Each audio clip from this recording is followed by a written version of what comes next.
Barkada na ngayong araw ang ligtas-tigdas vaccination program sa Mindanao at BARM. Ito ay tugon sa 32% na pagtaas ng measles at rubella cases simula noong 2025 hanggang Enero 2026. Ayon sa Department of Health, nasa 5,100 na kaso ng tigdas ang naitala, kung saan 73% ay mga bata na hindi nabakunahan. Dahil sa pagsaalang-alang sa cultural at religious factors, uunahin ng Mindanao at BARM. Susunod naman ang Luzon at Visayas sa Hunyo. Halos 11 milyong bata na nasa 6 hanggang 59 months old ang target ng program dahil sila ang may pinakamataas na risk sa malubhang komplikasyon na posibleng mauwi sa pagkasawi.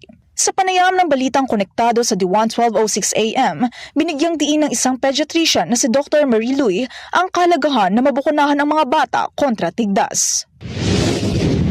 So, meron tayong mga komplikasyon ng tigdas, no? So, ito yung mga pneumonia. Actually, yun yung severe na complication ng ng measles, no?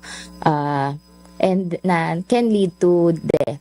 Dagdag pa ni Dr. Lui, kapag nakaranas na ng ubo, sipon at gnat, mainam na dalhin agad sa doktor ang bata. Nauuna sa balitang totoo at laging bago. Carms Magluyuan, Alauna sa Balita, Congress TV.